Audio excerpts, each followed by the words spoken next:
បាទត្រង់សៀនវីឡុកយ៉ាងអាចកំសត់សូមអូនកាយគោរពដល់ពុកម៉ែបងប្អូនពេលនេះសៀនមានវត្តមាននៅវត្តអណ្ដូងឫស្សីពេលនេះសៀននឹងចែករំលែកទស្សនវិជ្ជាក្នុងវត្តអណ្ដូងឫស្សីធ្វើពុទ្ធរូបព្រះអង្គតើរួចក្រន់ហើយឬនៅដូច្នេះហើយសៀនថ្ងៃនេះក៏ឆ្លៀតចូលវត្តដើម្បីចែករំលែកឲ្យពុកម៉ែបងប្អូនបានទេសនាបាទនេះគឺជាវត្តអណ្ដូងឫស្សីនៅភូមិលេខ8ឃុំទិនភូស្រុកកសាច់ខេត្តឃ្លាំងចាស់បងប្អូននេះឡូនជា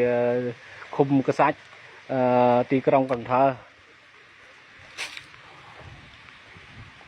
បាទសៀននឹងចូលក្នុងដើម្បីចែករំលែកបន្តរូបភាពក្នុងវត្តអណ្ដូងឫស្សីឃើញថាព្រះសង្ឃកសាងយ៉ាងច្រើនសំណង់បងប្អូន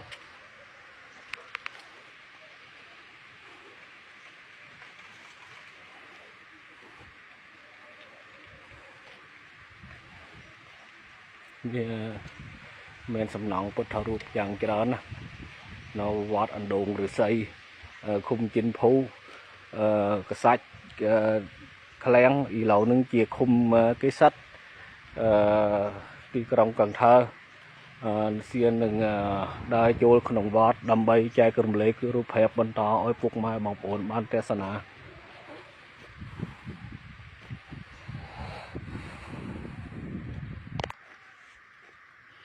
នេះជាដងតង់ក្នុងវត្តអណ្ដូងឫស្សីបងប្អូនមានធ្វើស្រះមូលយ៉ាងស្អាតបងប្អូននេះនេះជាពុទ្ធរូបធ្វើមិនតាន់ណាហើយនៅបងប្អូននៅតែលែបពណ៌ទៀតសំណង់យ៉ាងធំមានដបដូងកប់ចុងលេទេសៀនឆ្លងទៅត្រៃរឿងនោះសួរគេមើលមានទេ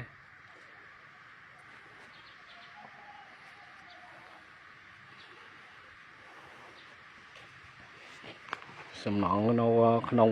វត្តអណ្ដូងឫស្សីគឺថាធ្វើនៅពុទ្ធរូប5អង្គមានក្នុងប្រាសាទនោះបង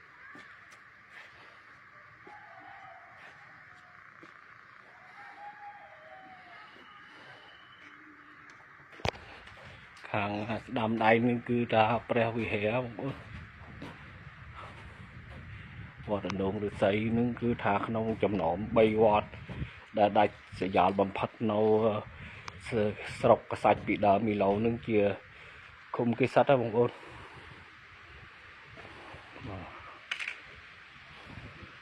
ទស្សនវិជ្ជារូបភាពនៅវត្តអណ្ដូងឫស្សីដូច្នេះហើយសៀនអាចឈើជាងកំសត់ក៏សូមសង្ខេបវីឡុកត្រឹមនឹងសន្មតជួបពុកម៉ែបងប្អូនយើងនៅវីឡុកក្រោយបាទចង់បញ្ចប់វីឡុកសៀនឈើក៏សូមជូនពរឲ្យបងប្អូនមានមីងយើងគ្រប់មជ្ឈដ្ឋានប្រកបដោយសេចក្តីសុខសេចក្តីសប្បាយរួចហើយកុំភ្លេចជួយ like ជួយ share เพจឲ្យសៀនដើម្បីសៀនមានកម្លាំងចិត្ត review នឹង